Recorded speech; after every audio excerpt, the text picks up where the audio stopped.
Hello, everyone. I'm Dr. Darsha, And I'm Dr. Altamash Raja, and welcome to Medicine Redefined. a podcast where we will explore the often overlooked but necessary components of health, what we consider to be the fundamentals. We will investigate topics and practices that can give you and your patients the best chance to optimize a healthy lifestyle.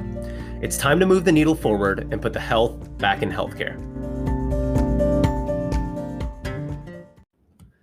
Our guest today is Dan Pope, physical therapist and certified strength and conditioning coach. Now, this is Dan's second time coming onto the show. His first episode with us was episode 10, where we really delved into how to build resiliency through the rehab process after an injury specifically.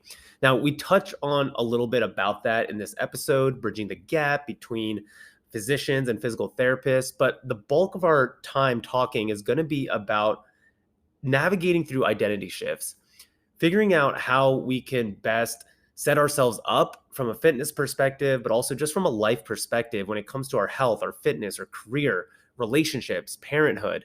You know, the world today is so crazy. So many of us are so busy. And especially when you hit that age where you have more and more responsibility, it can get tough to really view life and compartmentalize everything that we do. And so Dan has been doing a lot of that. And he has really great advice, which we really sift through in this episode. Some other things that we're also going to talk about are the roles of different providers. We talk about what worth is and really what determines your worth. We also pivot into training and understanding readiness scores. And then, of course, near the end of the episode, Dan has recommendations for how to navigate those identity shifts for busy people. All right, enjoy the episode. All right, welcome back, everyone. We are live here with Dan Pope. Dan, it's an honor to have you back on the show again. Actually, I think you are the first recurrent guest that we've had so far. That's happened. Have we had someone? I made that mistake with Megan Landris, but then I realized that's right. Sorry, Dan, we got to take that away. Dr. Nicole Harkin has also come on before. So. Oh, that's right. That's right. Well, but third, lucky number 3, though. You guys should have just lied to me. I was excited, and now I'm just sad. Damn it. Yeah, he's leaving now. Nope. Taking that away from you. Anyways, Dan, thank you so much for being here, though. Yeah, of course. Yeah, excited to be here. I had a good time the first time, so yeah, of course. Awesome. Well, thanks for the compliment there. My memory's not serving me well, I guess. So awesome. So, the first episode, we talked a lot about bridging the gap, and especially between physicians, healthcare practitioners, and then, kind of going downstream too, is as far as where the patient goes, right? So if they're in the hospital and they get discharged, maybe coming to see somebody like you, right? In PT or OT. For the listeners who haven't gotten a chance to listen to your first episode, I kind of want to revisit that topic again. Just a kind of quick overview here. When you think about bridging the gap, how do you, one, define it, and then two, kind of think about it when you explain to people how to make it the most efficient and effective? Yeah, for sure. I think kind of my niche is working in mostly strength and fitness, a lot of barbell athletes. And there is a bit of trouble. And this is maybe not the same bridge you're talking about, but it's kind of the bridge that I try to gap. Essentially, that someone gets hurt and maybe they go to a healthcare provider and they get a diagnosis. They usually don't have great solutions for not just getting out of pain. I think oftentimes our system's decent for getting folks out of pain, but really getting back to the activities that people enjoy, you know? And I think one of the big things that's important for, I would say, all health care providers just to think about is that, insurance companies, I think, are kind of the villain in this, right? If we have to put the blame anywhere. But essentially, I don't think we value health and fitness and strength, although there's an absolute myriad of health benefits. And it makes sense that if you're going to try to return someone back to their hobby, which is basically staying fit, they're going to be less expensive from a healthcare dollar perspective eventually. So what I do is I help people get back to their given kind of strength and fitness activities. Because what tends to happen is, and we're getting better at this, I think the profession is definitely getting better. I think we all are, right? So not just physical therapists, but physicians, et cetera, folks like yourself. Essentially, there was a kind of a lack of knowledge and maybe a poo-pooing of patients that want to get back to higher level activities. We're like, well, you're not dying, so you're fine. Just get on with your life. Oh, you want to get back to, deadlifting or CrossFit? Like, who cares? I don't care. Like, you're not that hurt. Just stop doing it, right? That's not what patients want to hear. They want to try to get back to activity at a higher level. So I try to help folks get back to that. So I just kind of have the tools that allow folks that want to get back to a higher level of function after an injury get there. Right. And that's kind of where I feel like I bridge the gap. So Dan, I appreciate you mentioning that. And again, this is something that we've connected on before.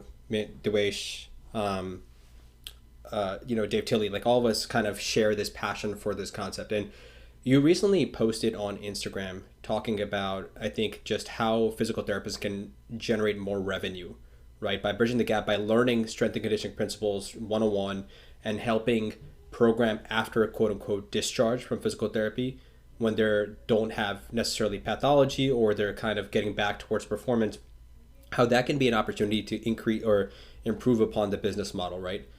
I have a two-parter for you here. I'm wondering if you think a similar concept can apply to physicians, particularly folks like us who are musculoskeletal oriented, sports medicine. And then the second one, which can be a little controversial, there are some people out there who are of the mindset that everybody in the different discipline of healthcare should stay in their lane. Let me say what I mean by that. So, I've been listening to some of these healthcare experts, people that I respect a lot, and there are different podcasts talking about how it's not really the role of a doctor or necessarily a healthcare provider, like a physician, to be talking about nutrition advice or even performance or strength, because that's not what we're trained to do, and that's not what we should be doing. We're not going to be the best ones to coach that person to get back to those goals, and vice versa. Like the personal trainers and those kinds of people should not be talking about medical diagnoses. You know what I mean? And so that's an interesting thing that I've been thinking a lot about, and I'd love to get your thoughts on that. Yeah, a lot there, and a lot of things I feel pretty strongly about. So, good question there. I guess to go back to your initial question and the post about making more money as a physical therapist, one of the challenges that physical therapists have right now is that the APTA was initially pushing for a doctorate of physical therapy, which I think there's a lot of good positives to that. What kind of happened with that is it made the price of education go up by quite a bit, right? And it's more time you're in school, right? So you're losing money because you're not making more money, right? And you're accumulating more debt. And then when you graduate, you don't make any more money, right? The price of education is going up, up, up, up, up to the point where it's like fairly ridiculous. And I creep around in a lot of forums, like one of which being like the physical therapy forum on Reddit, right? If you go on in Facebook groups for physical therapy, all people do is complain about things being too expensive, loans being too high, right? And just being super burdened by loans, right? And healthcare is so interesting. And I'm not going to claim that I have an answer to this, but for most like services, in this world, there's going to be a market for it and a free market for it, right? So, like, the market is going to determine how much toilet paper costs, right? When you go into the store, there's going to be several options, right? You can get Charmin, you can get like I don't know, Costco toilet paper, whatever you want. If you buy the Charmin, if you take it from the shelf and you go to the cashier when you're about to check out, right? You will pay more for the Charmin over another toilet paper roll just because you deem there's more value there, right? In the world of physical therapy, it's kind of like insurance dictates exactly what your worth is, right? And you might be better, you might be worse, but you still have the same value in the eyes of the insurer, right? And physical therapy from an insurance perspective is, it's weird because they tell you what you can and can't do. And if you're a consumer and you want the Charmin toilet paper, you can buy it, right? Because you perceive there's value there. Physical therapy is kind of like taking the Charmin to the checkout, and then the cashier is like, no, no, no, no, don't buy this. You have to buy this one, right? We don't allow you to purchase Charmin here, right? It's weird.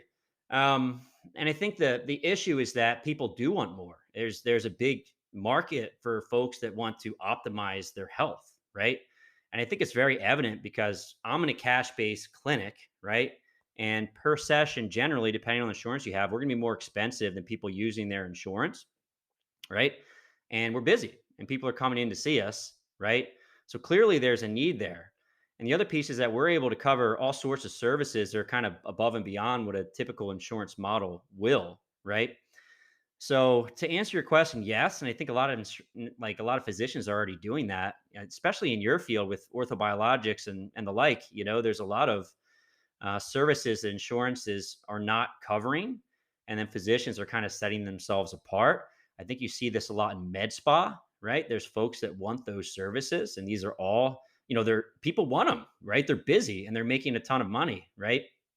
So, yes, I definitely think there's going to be a place for physicians to do this. And I think there's all sorts of niches, right? And I think that insurance, in a lot, it's interesting, right? Because insurance has kind of dictated what we can and can't do. But it's also created a big market for people that are willing to go outside of this insurance model because there's a need for it and people want it, right? So, yes, I guess to answer your question there. And then the second part of your question was kind of about staying in your lane, right? I guess I think that at the end of the day, when I started, I'm sorry, this is just like a long. If you want to like stop me at any point, I'm just gonna go. When I started as a physical therapist, or at least in physical therapy school, I was a personal trainer, and I love nutrition. And my big thing was like I want to try to combine all this stuff under one umbrella, in fitness and be able to train people, do their nutrition, do physical therapy, optimize their lifestyle, all of that stuff, and I do that. I've kind of done that with my career. But the other thing is, you can't be great at everything. And I've definitely realized that. So, as I've kind of progressed in my physical therapy career, I am still holistic and I try to tackle people's pain problems from a variety of different angles. But I also know that there's people that are way better than me in these particular niches, right? So if someone has a nutrition problem that I can't handle easily and they want that next step, I'm going to refer out, right? I work with a lot of very high level athletes, powerlifting, Olympic weightlifting, CrossFit. And if someone needs the services of a really good coach, I'm not going to try to coach them, right? A, I think it's hard for me. It's challenging because it's not what I do every single day anymore. I do coach some people. B, I'm clearly not the best person, right? I'm not going to sit there and try to tell someone who's world class that I am the coach that they need when I know there's going to be a bunch of coaches that are way better, right? So I've actually started to refer out more and try to be more powerful in my own particular niche, I guess. Dan, so can I ask, where do you draw that line in regards to what you know and what you don't know, right? Is it dependent based off the questions that your clients are asking you, or is it something that you've kind of just discerned over the years in terms of, hey, I'm really good with maybe this basic stuff, but once we get past this, I'm going to refer out. Yeah, it's both of those things for the most part. Good example. Two different patients I've worked with recently. One's like elite level, won several national championships in powerlifting. We get her out of pain, right? It's a disservice to that person for me not to send them back to their coach or send them to a new coach that's much better than I am, right? I don't work Mhm. with elite level powerlifters all day. I don't have a whole bunch of athletes I've worked with over the course of years and all this lineage. It's silly for me to even think that I would be the best coach for that person. But I'll work with some novice Olympic weightlifters, and I think I have a ton to add for them, right? So I will coach them for a bit. And oftentimes I'll get to the point where I'm like, you need the next level. You're doing phenomenal, but I'm not the person for you anymore, right? Mhm. So it depends a lot on the individual, what level they're at, and where they are kind of on their journey. When it comes Yeah. to other, let's say if someone's having nutrition issues, I tend to kick that off pretty quickly just because I don't think I have the best nutrition advice. The type of patient that I think I can be helpful with is the folks that aren't aware that, let's say, nutrition or lifestyle is linked to pain. And I can give them some basic things to think about and to start working towards. And if I feel like they ever have a more severe problem that needs a better expert, I'll refer out. But yeah, I'm a little quicker to refer out in some of the areas I don't feel like I have the expertise because I don't want to waste a person's time because they can find another practitioner that's way better than me, way more efficient. I want to give that opportunity to the patient, right? Mhm. Yeah. No, I think about this all the time, especially from my point of view. I definitely want to do a fee for service model at this point, is what I'm thinking. And a lot of it's how do you market yourself, right? There's a lot of physicians, like you said, who are going down this route of widening their scope of practice from a nutrition, health coach, MSK, hormone optimization standpoint. And it's hard to learn all of that. I mean, there's so much information, right? With so many papers coming out on social media. You got the Huberman podcast. I got a TS podcast, trying to take notes on all this. And it's really difficult. But at the same time, in my head, I'm thinking, well, how do I keep my clients, right? Like, do you ever, I mean, I guess you get to the point where you're really good at what you do that your clients will trust you and they'll come back to you for that. But I feel like there's also an issue in the medicine world where a lot of patients have to see different providers when hopefully they could just see maybe one for two or three different things that they're good at. And I think that's where my head goes to a little bit in terms of solving that issue for people is, hey, how can I maybe be an all encompassing physician? But you're right. I mean, you got to at some point acknowledge what you don't know, put a limit. And if it's somebody advanced, and you got to send them out because that other person just might do a better job. Yeah, for sure. And I guess a point for the first thing you kind of said that I agree wholeheartedly. Just do an awesome job and then you'll be busy. But I think that's not the best advice because there is sales and there is marketing. And I think it's a kind of a dirty thing for healthcare providers because we just operate in this very strange world um, that's very different. I shouldn't say it's strange because it's very familiar if you're inside of it, right? But if you look at other industries, they don't operate the same way in the sense that if you are very good, you're probably going to return more, right? And you're probably going to be worth more. But the healthcare system doesn't necessarily see that. You're still going to be reimbursed the same exact rate, right? Nothing kind of changes from that perspective.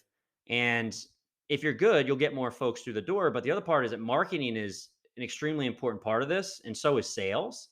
And then when we're constantly trying to, we get into this field because we want to help people, right? And you do it for an altruistic reason. It almost seems dirty to sell it to people, right? I think oftentimes folks, especially me, maybe yourself, maybe other folks within this, career path, we don't value ourselves, right? So it's like we'll go, above and beyond for our patients, right? And then we won't charge for it. We won't have expectations for that. But that's really not how other industries work, I think we need to value ourselves and we need to be okay with marketing ourselves and also selling. And I don't think that, I mean, at least in my education, I had absolutely no education on marketing. And I actually love marketing. That's probably the biggest thing that I study. I'd say about 70% of my learning time goes into learning how to market better and sell better.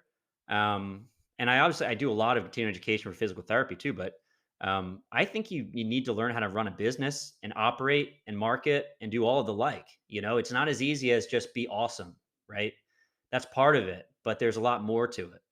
Yeah, I love that. And I think this kind of also comes back to what you talked about earlier with the value based care, right? With this insurance reimbursement model, the challenge becomes is that when you are trying to give the patient the time and give the patient the value and like again, I had a consultation with you. I mean, you created stuff for me. I was able to text you again, giving your number out, following up on email, continuing going above and beyond providing care, but then you still have to continue checking the boxes to make sure that you're getting reimbursed, which really doesn't add value to the physician patient therapist patient relationship, right? That's not the therapeutic alliance that you're talking about. You're not building that at all. And then ultimately that ends up taking away. And so I think this is actually a good place to transition because one of the main things I want to talk to you about is balance, if there's even such a thing in life. And for the listeners who don't know, when I had when I had my daughter way back when, and you were one of the first people I called. I remember talking to get advice from you because you had just recently become a father, and I think we have a similar mindset in how driven you are, how driven I am, and we're trying to wear a lot of different hats, right? We're trying to do a lot of similar things and provide care for people. And I kind of wanted to get a sense from you is like, how has your identity shifted? What are things that we can do? What are some strategies and tactics that we can do? And I think this is a really important thing to talk about for people in our profession and really all healthcare professions, because as you alluded to earlier, we are on this crazy amount of debt, right? So you have that financial burden coming in, and we spend years and years and years in training to even get to a point where you still might not feel good enough, right? So you have that psychological, emotional pressure. Most people have this innate hunger to want to learn, right? This scientific personality that we have, and so we're inquisitive and trying to get better at the research. And if you're doing procedures, maybe the skill-based aspect as well. And then there's the personal life, right? This work life balance concept. And it's like, okay, well, what point where's the time to be able to insert that? And so I'm curious, you've been a high level athlete going to a coach, trainer, to a clinician, academic, maybe I've got the order wrong, and then to a father. Talk a little bit about the transitions, how do we weave in and out, and how do those identity shifts happen? How do they happen for you if you feel comfortable? And how do people become comfortable with that aspect? Yeah, that's a great question. Um, I still struggle with it. It's hard. I don't know if there is a right answer. Uh, Probably right answer for you or for me, right? So a lot of things kind of shifted, and it's really happened over the course of, I'll say, my career. I like going hard, and I think that one of the things that's really helped me in life so far is I've found a few things that I'm super passionate about, and I really enjoy doing almost all the time, right? And that's kind of fitness, physical therapy. I started off my career thinking that competing was the most important thing. So I thought that if I wanted to have authority to this world, value to this world, I have to be a world champion, national champion, best athlete of all time. I had to be elite if I wanted to, I wanted to have that authority. So I just went buck wild on that and I devoted all my time to that. And then over the course of time, as education became more important, and then eventually becoming a clinician, I realized that if I wanted to be really good, I have to be, the smartest or the best educated and spend the most time trying to acquire the highest value patients and push that, push that, push that. And then over the course of time, I had a child. And then at that point, it's like, okay, I got married. And I think what happens at least over the course of my lifespan is that just the priority switches, you know? It's interesting to think because in the beginning, my athletics were so important. My expectations were so high from an athletic standpoint. And now they're so low, it's kind of ridiculous. I still train a lot, we'll say that. But I'm like, if I never compete again, and I'm like, yeah, maybe I'll try it. Like I did like a 5K the other day, And I was like, all right, that's good. Like, oh, my times aren't great, but that's okay. Right. And it's a complete shift. Right. And I've also shifted a little bit in the sense of learning, which has been cool. So, like maybe the first decade or so of being a trainer as well as a physical therapist, learning was at the very top, and it's still pretty dang close. I shouldn't say that hasn't shifted, but I was a maniac in terms of reading research, going to courses, consuming as much as I can, right? And then eventually, my mindset shifted a little bit because hey, it was just getting in the way of the other things in life I wanted to try to, improve upon, like my business and my family, right? So I kind of shifted from a standpoint of learning and consuming to more building with fitness pain free and also let's say my local community with my patients and everything else. And my priority shifted a bit. And in terms of learning, I'm just not as obsessive about learning anymore.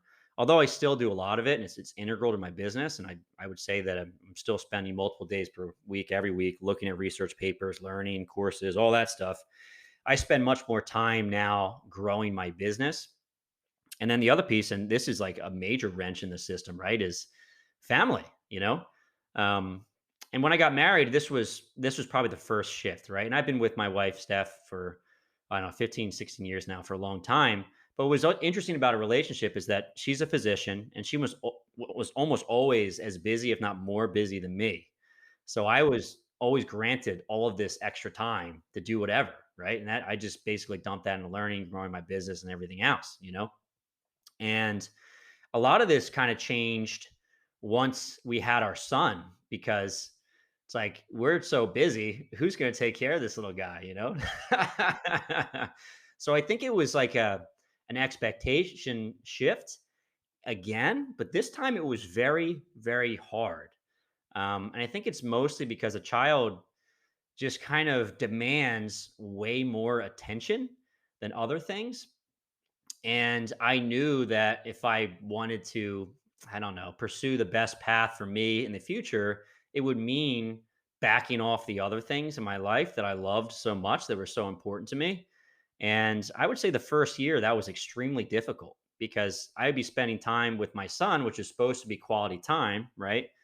But all I could think about is like, my gosh, I'm not getting this done. I can't push this with my business. I wish I could do this at this point. And I still struggle with that. But I think a lot of it is trying to think about what's most important for you in your life and prioritizing that. And I think there's a period of time of getting used to that. Um, and then valuing just, it's like giving yourself credit for doing something that's important to you, right? That's not work. And that was very hard for me, and it still is hard for me. But I'm getting to the point now. My son's 2.5, so he's not, 13 or anything like that. But spending time with him is obviously awesome, right? And I don't have a feeling of guilt and shame spending time with my son, right? Feeling that I should be working or training or something else. So that's been my kind of psychological shift. I think trying to change your expectations and then trying to be happy with your actions, right? So if you feel that being a good father is important, then you should give yourself credit for spending the time with your kids, right? And not being so concerned you're not accomplishing business stuff. But that being said, I still work like a maniac, and I love it. So some people call it workaholism, and I think there's an element of that for sure. But at nighttime, when I'm kind of so basically when I come home from work, it's all family time, right? So we make dinner together. It's hanging out, playing. It's bath time, bedtime, and all that. But once Luke goes to sleep, I go back to work, and it's partly because I love it, and partly because I set this crazy standard for myself that I want to grow. But at the end of the day, that is working for me. I think I have a bit of a tolerance. I'm tooting my own horn here, but I have a tolerance for just sticking with things, without burning out. I think I have a pretty high threshold for that. So I can work, work, work, work, work, and put my head down and work, work, work, work, work.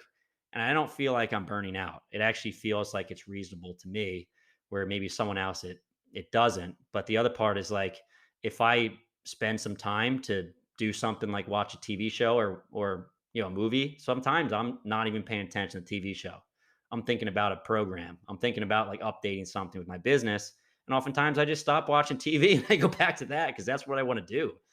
So for me, having I guess, trying to push a lot of different things in my life has worked because I really love all of those aspects. So all the downtime I have kind of goes into that. Um, and my off time, if I have any, I'm filling with those things, but those are my passions. So it kind of recharges me. It makes me feel good. It doesn't take more away. So Yeah, I love that. I mean, the word that comes to mind is grit, being able to stick with hard things for a long, long time. And I think that's what separates a lot of people in these professions because you can just put your head down and just get through years and years of grind. Again, school, undergrad, graduate school, doctorate, residency, fellowship, all that kind of stuff. You keep adding on training. A couple of things that you said really stand out to me, right? I think the concept of the kids or the child demanding so much attention, and then you struggling with thinking about something else. I again full disclosure, I'm 13. My child is 13 months, and it still happens to me every single day. Yesterday was one of those days. I came in. I had a couple of really tough patients, and I just kept thinking about, did I make the right decision? Did I communicate the right way about the diagnosis that, hey, we don't really know, but it's okay. We're going to work on the functional outcomes. Was the patient satisfied? And I came home and I remember my daughter just hugged me and would just say, because she didn't care. She doesn't care. She also doesn't care if I'm up to date on the literature. She doesn't care at all. That's not right. And I'm also more and more aware of the fact that every single day, all these things are just fleeting, right? And parents always tell you like, oh, it goes by so fast. It goes by so fast. But interestingly, in the moment, it feels like it'll never pass, right? Those sleepless nights, all that kind of stuff. And that hunger that we have to continue wanting to up to date, that almost addiction to learning, right? The dopamine response, which is kind of a little bit of what I think I get and you get too as we're studying and we're learning more and are feeding our curiosity. I really like this concept people talk about. There are seasons in life, right? Where there's seasons in life where you're supposed to work really, really hard. And there are seasons in life where you take back and you enjoy other things and you kind of maybe get the fruits of your labor. What's interesting as I think about this is we know this movement of wellness, right? Work-life balance. And I think the new age physical therapist, new age healthcare provider, new age physician, maybe our generation, maybe the next generation, we're very much into, I'm not interested in working that hard. I'd rather have this quote unquote work life balance, or take care of my wellness, optimize my sleep, also be able to do 2 mindfulness or meditation sessions a day, and then also take my walks and do all that kind of stuff. But at the same time, be able to hustle. It's just like, well, how? And also have a family. I heard Lex Friedman talk about this on a podcast once, is all these people who are preaching these things that you have to take care of yourself, they're usually doing it when they've already gotten to that pinnacle, like 50s and 60s. And I thought it was really interesting that he said these people forget that when they're in the 20s and 30s, they were not doing the mindfulness and stuff. They were not. And had they been doing that, they wouldn't get to be in a place where they've written 3 to 4 books and done all this stuff and be on these platforms to have it communicate. And I thought, wow, that's really interesting. And I've been listening to these people for about 5 years, and I struggle. I'm like, how can I be a fantastic clinician, increase my skill, also learn about the literature, also know all these things, but then get 8 hours of sleep, get my nutrition dialed in, train 6, 7 hours a week, which sometimes still feel not enough, right, for longevity. I don't understand. Like, how do I do it? And then when I heard that, and I was like, wow, maybe this is not the season for that. Maybe this is not the season for optimal wellness. Maybe this is the season to grind a little bit harder, and maybe the next season will be. So I'm curious to get your thoughts on that and that aspect, the wellness movement, and just different seasons, or even Darsh, if you want to chime in here. I wholeheartedly agree. I can think of several people where this has happened. A lot of my own mentors. So my boss, Mike Reinold, good example. So Dave Tilley, right? Mm-hmm. Yeah, yeah. Shift Movement Science. Dave's been on the So podcast. Yeah. Dave's like one of the hardest, most motivated people I've ever met in my entire life. And the amount of work he does is like astronomical, within like a given week, he'll like write a textbook, write like 13 blog posts, he'll treat like a crazy amount of patients, consult with national level, like gymnastics coaches all over the world. It just does like a crazy, crazy amount of work at all times. And it's kind of funny because Mike Reinold, who's very accomplished in the physical therapy world, was talking to Dave. He's like, Dave, you got to slow down a little bit. I'm afraid of you burning out. Right.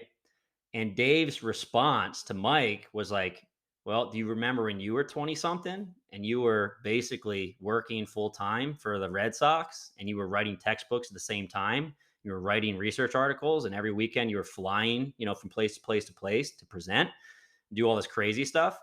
And Mike's like, yeah, I do. Right. And it's funny because that's very true for a lot of folks.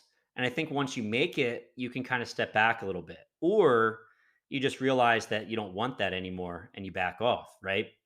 I don't know if you guys follow Gary Vee, but Gary Vee is so hilarious to me to watch his kind of trajectory, because when I first started watching Gary Vee, and this is like a decade ago or more, he's like, work harder, work even harder. You're not working, you need to work harder. What are you doing? You're not working, you need to work.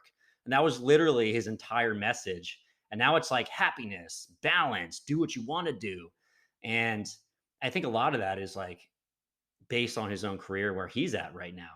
And I remember when he started to change his message a little bit, I was like, whoa, whoa, whoa. Is anyone else seeing this? Like, this guy needs to work more.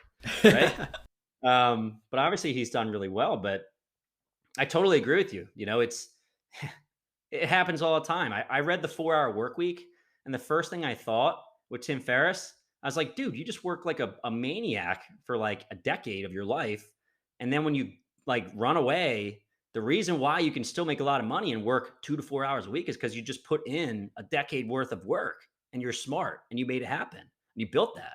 If you just work 2 hours a week, you wouldn't be able to build that, would be my argument, right? So there needs to be at least a season somewhere to build that. Unless you get lucky or extremely smart, you find like an underserved population or whatever it is. I think for the average person, they're going to go through that season. Yeah. To go along with the 4 Hour Work Week, Erica Kohlberg, Ultimash and I listen to her podcast. Dan, I'm sure Erica taught me this.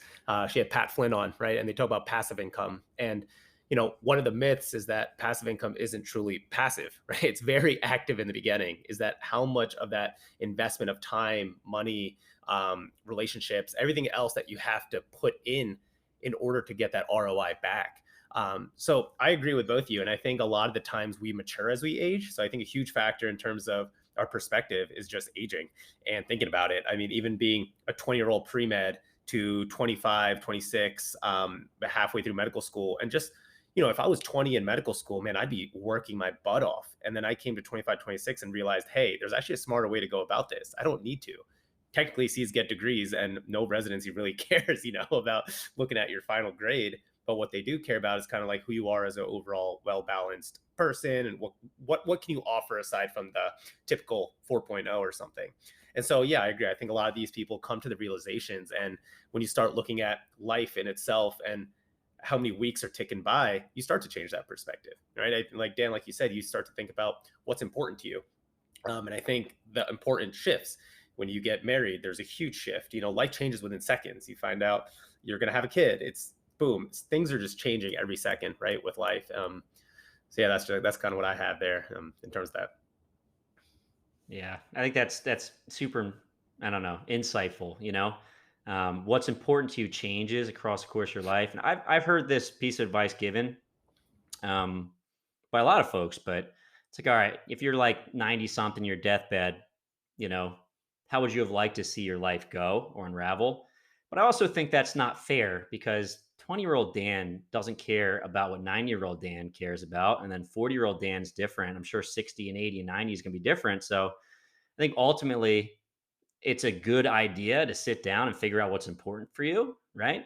But also give yourself a little grace. We're like, oh, 10 years ago, this was actually really important to me. It's not now. And that's fine. That's okay. You know what I mean? So yeah, just kind of shifting with the times, what you like, and being okay with the past if it didn't go the way you wanted to. And if you want it to change, then you make the change.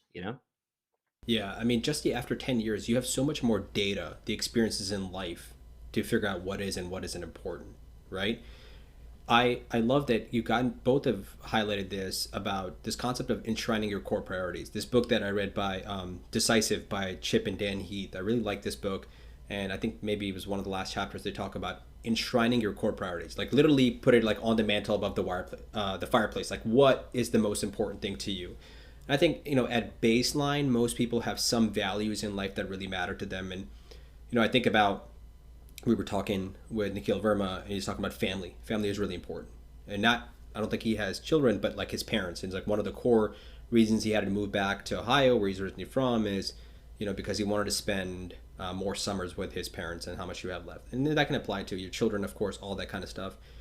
And don't get me wrong, there are some people, we go back to that learning and the research thing, who spending quality time with their family and their children, that's not the most important part. Nothing wrong with that. If that's you and putting out publications and research and being an academician is the most important thing, by all means, right?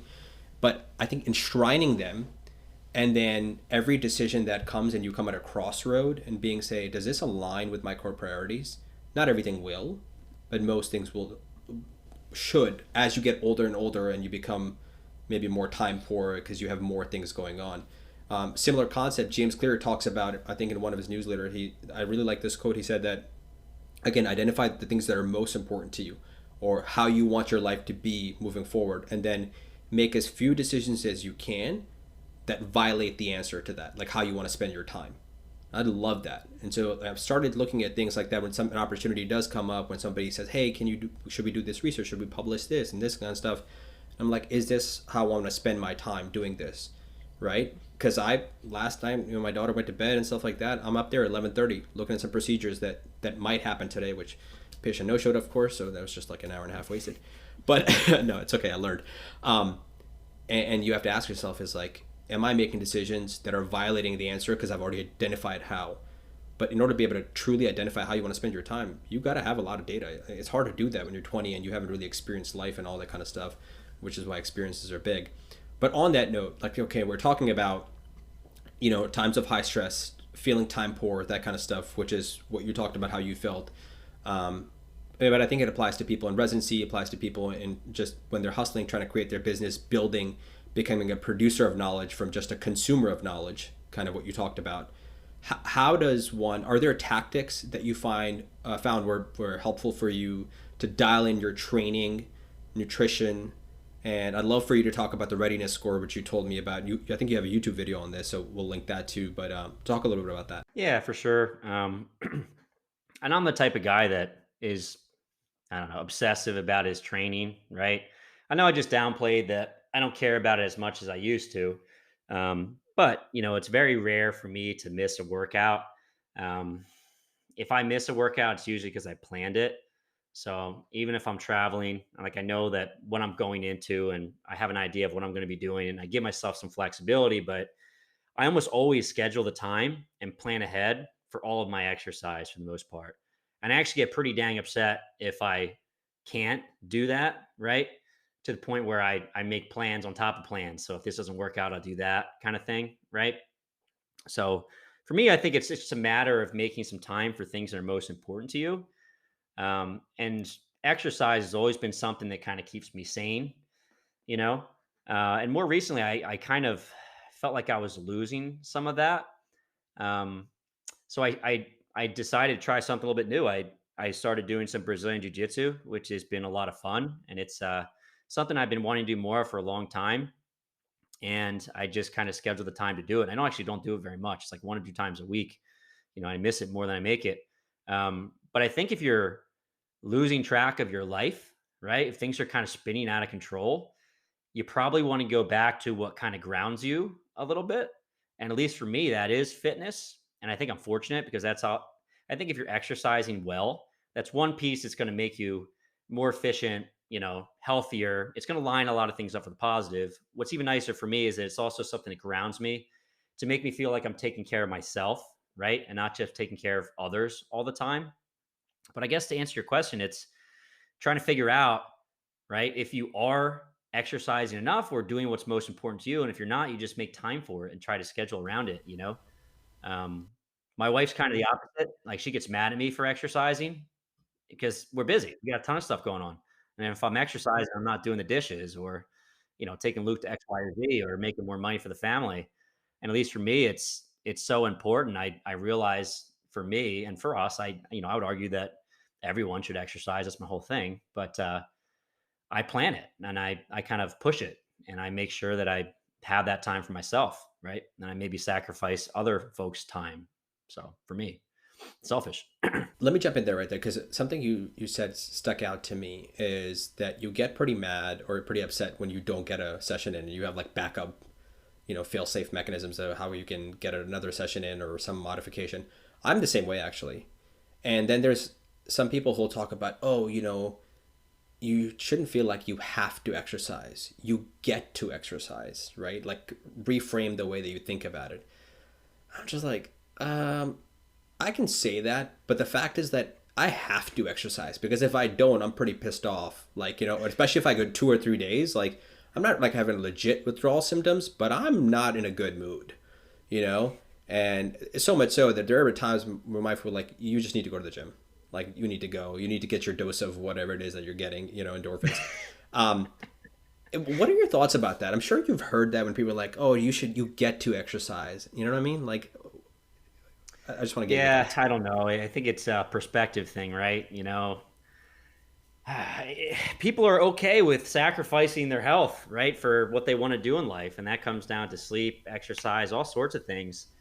I'm just less willing to do it. And it's a basic philosophical thing. It's like, I think everyone should be doing some sort of exercise. And you're probably the best variation or version of yourself if you are, and you're going to be less costly to the healthcare system, better father, better wife, whatever. Um, if you do it. So I just feel very strongly that people should be doing this. So when you say that you get to versus you have to, it's kind of like I feel responsible as a human being to exercise because I'm going to be better to society if I do. So that's a really strong kind of philosophical belief for me. I love that though. So I think there's a get, right? You get to, and maybe there's a dose that you have to do, right? Because I think that if you stop, then you start becoming a burden to other people in your life and the rest of society. So I think a lot of ways people should exercise, right? That's really really important. But maybe there is a little element of like, okay, you hit your baseline, maybe you can't get 10 hours worth of exercise in this week, you got your 3 to 5, whatever it is, and you can be okay with that because there is that whole addiction, right? Because I have it for sure. I feel addicted to it. I feel like I need to do it, and if I don't, I from a rational standpoint, I don't behave well. I'll temper tantrum. Like I shouldn't be temper tantruming as like an almost 40-year-old man, right? That doesn't make any sense. Like I'll be able to work out in 2 days. Like it's cool, just chill. Yeah. But that's how I feel, you know? Yeah. So I will say, so all three of us are on the same page here, right? I mean, we're all to the point of where we need that dose of exercise. But you're also to the point where you have this, fail-safe plan. For me, right, I think we all have specific goals, which is why we're so regimented in terms of what we do. If I'm on a workout program and I have to skip a day, I like, how do you think about what you have to do next? Because a lot of people out there, they're like, no, I have to stick to this workout program. And if I can't do my 5 sets of squats because I don't have a gym accessible, I'm gonna have to skip. So yeah. how do you think about that? How do in terms of people saying you get to exercise, sure you have other options, but when it comes to people like us, a lot of people kind of fail in that regard. Well, a lot of things, right? So I work at a gym. I have access to a gym next to my house, and I have a gym in my basement. So I'm kind of like covered Good. from a logistical standpoint, What you about when know? you're traveling though, Dan? Yeah, and then oftentimes if we do travel somewhere, if there's because I like camping and outdoors, and like there's not going to be a lot of access, and then I often won't bring equipment, but I'll have a plan about the things I want to try to do, or I'll just kind of plan a deload. I'll just train a lot harder the week prior, so that like I'll take advantage of it or whatever it is. So I think that's a big part of it. You can use things like blood flow restriction training, which is nice because it's portable and you use much lighter loads. So I'll kind of travel with those. You can use bands. I think there's really a lot of ways to do it. I also plan my training in a way that makes it more flexible. So when I have a training plan, right now I have just 3 total body days per week. And it makes it super simple because let's say I miss a day, then I just pick up the next following day with the next day of that program and I don't screw anything up, right?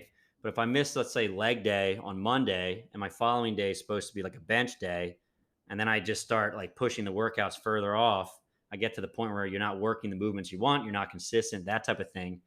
So I tend to write programs that have flexibility in it, Okay. right? So maybe it is like a 6 day program, but I have important days and not as important days.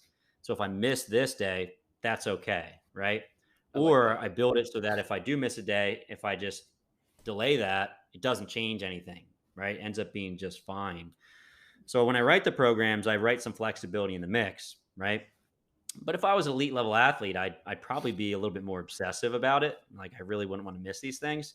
Mhm. But I do plan that flexibility in there. So yeah. Yeah, no, I like that. I was talking to Altamash, I don't know, some months ago about this concept of how we tend to compartmentalize a lot of our life, and I think rather than that, it also almost makes sense to just have this one bucket called life, right? And within that, things are going to change, and that tends to it helps me at least gravitate towards being okay about letting the pendulum swing.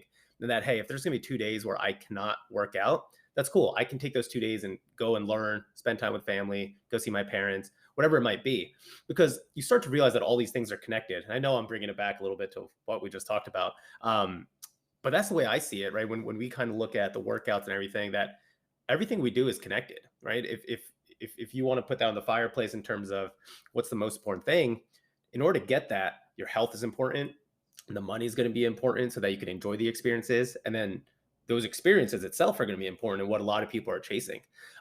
So my thoughts kind of just went there. So I wanted to kind of share that concept. I know we want some other things to touch on here too. So I'll go for it. Before we do that, Dan, you said you program for yourself. Do you ever uh, give like your programming to another coach, one of your colleagues, or anything like that? I AKA have us. a little bit.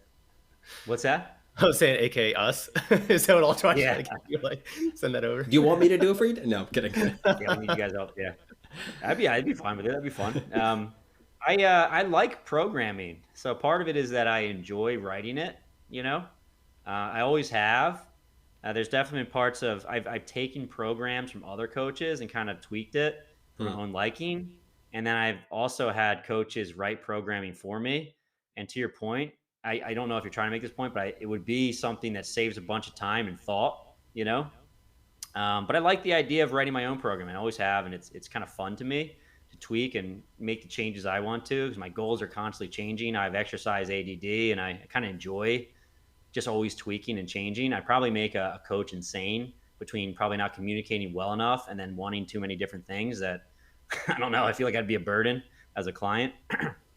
But yeah, it's a good way to save money, and I recommend it, or not save money, to save your time, right? To trade your time for money, um, and just have a little bit more peace of mind, and probably outsource to someone who's better than me. But I just enjoy doing it, so I still do it myself. You know. Yeah, I agree with you. I got really lucky that again, Dewish is my coach. He has been for what, almost 5 years coming up now. And again, we do primarily online and to touch base through text and all that kind of stuff. So it's not super expensive, and I've learned so much from that, like philosophies wise, and so it's also an opportunity for me to learn to see it. And then I'm always asking like, hey, why are you programming this way? Like I thought this is a principle, and again, going back to full circle to I'm no longer so I had background in performance coaching and stuff, but that's no longer. I don't keep up with the literature, and the science evolves over time. And he'll be like, yeah, we don't really actually believe that anymore, and the science has changed, and you still can get hypertrophy even in this rep range as long as you're doing this. I'm like, oh, interesting, okay. And so I do love that aspect of it as well. The reason I asked is I remember a long time ago, Dan John. You're familiar with Dan John? It's funny. I'm actually supposed to. This is kind of a crazy story, but I'm supposed to be speaking with him later this Oh, year. And I go ahead. I have another story when you finish. no. It's just that the reason sorry to cut you off is I read a quote from him once, and he might have tweeted it or something. I forget. And he was like, "The coach who programs for himself has an idiot for a client." And I was like, "Oh man, that's a strong take." And so I was like, "Okay." And for those who don't know Dan John, very highly respected coach, old school mentality. But go ahead, share your Yeah, story. great guy.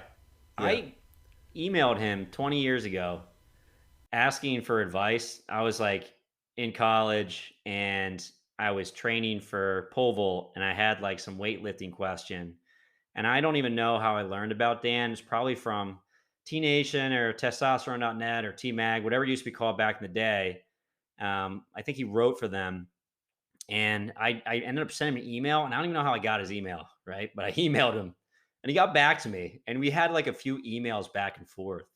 And that was cool because I emailed a lot of folks back then because I was a nutcase about learning. I just reached out to everybody, and he was one of the few people I actually did respond, which I try to do with people now. I respond to anyone who emails me, but yeah, it's kind of a cool full circle thing. I'm sure he has no idea who I am, but I was recently asked to go speak at an event, and he's supposed to be there too. So I'm pretty excited about that. But yeah, he's got a ton of great insight. Yeah, and to his point, I maybe I should. Well, in some ways, I outsource because I'll go to a class where Yeah. someone will teach me how to do like jujitsu. If I was like in my basement watching like instructional videos and trying to choke out my dog or something because I didn't have someone to train with, that'd be bad. But yeah, it is wise to get someone to help you with the programming. So, man, a lot of what we're talking about is, we got some takes on like how to survive during times of stress, and I think we started bridging into maybe a little bit thriving too. But as you mentioned, you've really spent some time, and you've been building up Fitness Pain Free. Since we last spoke, you now have your own podcast, the Fitness Pain Free Show. Highly recommend because you do an awesome job. And unlike our episode here or our podcast, they're much more digestible. So that's why I'm a huge fan. Um, and so you've really expanded your certification, the website, and so I think it's fair to say that you've been thriving, right? Not just surviving. So what have been some of your systems, if you don't mind us sharing, that have allowed you to do that despite everything that's on your plate? Well, it's interesting. And yeah, the company's starting to grow. It's really cool. It's extremely exciting. It's one of the reasons why I feel like I can still do this because I'm just so excited by it. Right. I was just doing my show before this. As soon as we finish up, I'm gonna do it again afterwards. And that's tough because I started this company like 10 years ago, and it's funny because you always hear this. I think it's popular right now. Pat Flynn talks about it. It's like these overnight successes, right? And I hate these stories. They're like the freaking worst, you know? And people ask this person, like, oh, how did you end up doing well in this? And someone's like, oh, well, I just started writing these articles and millions of people started following me. And then I started getting millions of dollars. I'm like, oh my God, I hate this, right? Because literally it's taken me so long and it's been very arduous to get to where I am right now.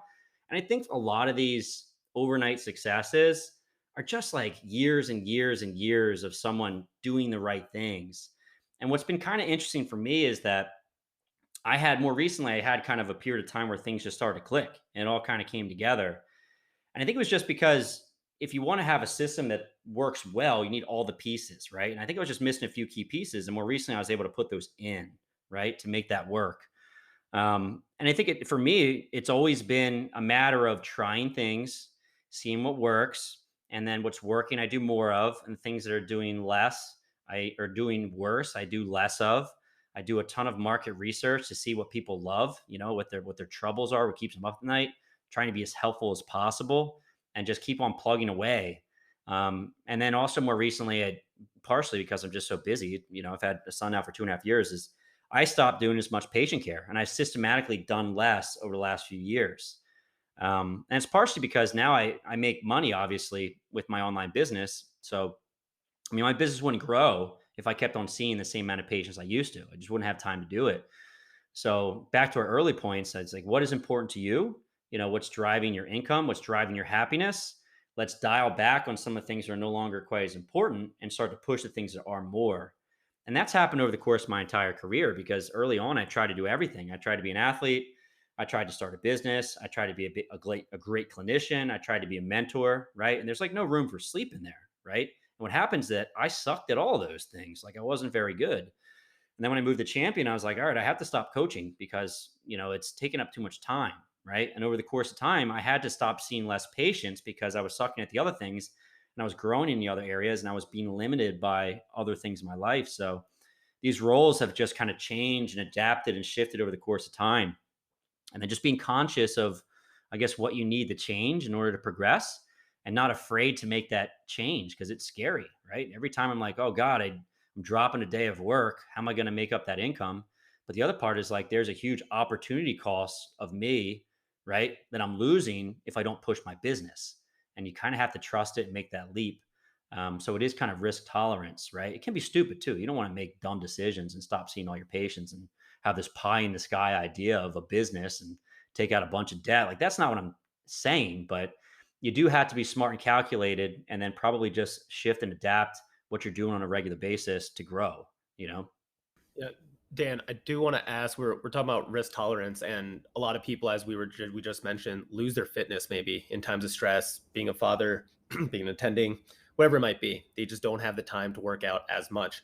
I just listened to the Andrew Huberman podcast with Andy Galpin, and he kind of goes over the 9 different core principles like speed, power, hypertrophy, strength, anaerobic, aerobic.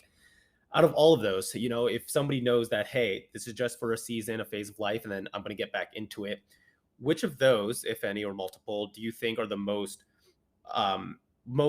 important to hold on to and to keep training on those days that people can train? Yeah, that's a good question, right? So my bias would probably be strength training. Okay. You could probably do some strength training that kind of masquerades as endurance training too, Mm, right? So I think you just get a lot of bang for your buck with strength training. So it's good for your cardiovascular health. It's good for longevity. If you do it in circuit fashion, you're kind of doing cardio, right? So we talk about this zone 2 being super powerful. You can mhm. kind of stay in zone 2 and do strength training, right? So if you're really kind of crunched for time, I'd probably do some sort of strength training and then combine that with some sort of aerobic, right? Um, I do think that we undervalue, especially as we age, power, just moving things quickly. I think that's a huge one. If you think about the reason why people have a fall, it's probably Yeah. because they can't move quickly, right? Right. So there's a big element there. I think you probably get some of that. You probably get some balance and power with some of the strength training. So I'd say that's probably it. But the other part is that what do you like to do, right? What's kind of reasonable to fit into your schedule? I I kind of operate in this pie in the sky setting where all of my patients love exercise and they're trying to optimize their health, right? Well, the large majority of people don't live there. They just don't like to exercise and they're sedentary. So I think a really big element is just to focus on something that works for you that you like, For a lot of my patients that let's say they're dealing with an orthopedic injury, they're having a hard time fitting in some sort of exercise, rehabilitation, fitness, we just do what they want to do. We just kind of push the things they like to do and maybe tweak it and optimize it a little bit so it works for them. So I think my answer, if we were able to kind of pick the most powerful intervention, probably some sort of strength training with a little bit of cardiovascular work in the mix. If you have some extra time, some basic um, power work, you would try to move through a full range of motion with your exercises. So you're kind of working on mobility. But really, I think it comes down to the individual, what they like to do and what they will do. Right. So, Well, Dan, thank you so much, man. I think that this last hour, this conversation's been deeply enjoyable for me. I know we touched on various different topics, a lot of philosophy, a lot of self-reflection, and I want to thank you for kind of sharing, your story, your time, and you're doing a lot of great things. I've been a huge fan. I will tell you. I mean, I think one of the things that we don't talk about enough, as folks like us who have a variety of interests, right? Again, exercise, physiology, medicine, like all these kinds of things, and nutrition. Another important thing, which is maybe a cheat code or maybe a hack, is surrounding yourself with a network or identifying some mentors in a way who can curate the information for you, right? Who can fast track and catch you up to speed rather than having to sift through that literature. And you are one of those people for me, of course, right? And so your plug is like when I have some questions about return to rehab or return to running protocol or whatever it might be, I just quickly get on your website, kind of look at how do people modify stuff. I've given a lecture to the residents when I was in training during my final year, and you might remember this. I used a lot of your slides from modifications of squatting, modifications of deadlifts, that kind of stuff. So thank you for everything, man. I feel lucky to be able to call you a friend and a resource to lean upon. You mentioned your business that's growing. It's getting better. Tell people about where they can find that. How can they connect with you? And also what's next for you and the business. yeah, for sure. Likewise, I just want to say that I've learned a lot from you as well. I appreciate when I have a question, orthobiologics, whatever it is, I shoot you an email and then you give me some great information. So likewise, really appreciate it, guys. And thank you for, the platform today. Yeah, people want to learn more about me. Fitnesspainfree.com is the place to go. Very active on all the social media. So mostly Instagram. I go crazy on YouTube. I'm producing like a ridiculous amount of content. So I would say Instagram, YouTube are the biggest ones for me, but I'm also on TikTok, Facebook, a little bit on Twitter. So all those are great. In terms of next things, I'm just trying to make my educational courses better. I'm trying to make the best possible course out there for, let's say, the strength and fitness minded physical therapist that just wants a deep dive. I agree with you wholeheartedly. There's a lot of folks out there, they're doing really cool things. If you want to do what they're doing, the best way to do that is to figure out how you can learn more from them, right? See if you can call them up, talk to them, whatever it is. I'm trying to provide that same service at fitnesspainfree.com. If you want to be in my shoes, taking my certification is the fastest way to do that, right? And that's going to fast track your career, just like you said. Love it. I also want to say thank you, Dan. Anytime I can talk about fitness, self-reflection, all Tomash knows, it'll get me going. So truly, truly enjoyed this conversation. Last question for you. We asked it to you a while back in that first episode. You might have a different answer this time after all these years, even though it hasn't been much time. How do we add the health back in healthcare? God, man, that's a good question. I don't know. I don't even remember what I said the first time. We'll have to go back and say, I think we need to put it, just have clinicians. I'm constantly pushing this on social media, right? Because one of the big debates in physical therapy are like, what are the best treatment options for people? What provides the best outcome? And I tend to think that the best treatments are the ones that are just going to push health and wellness, right?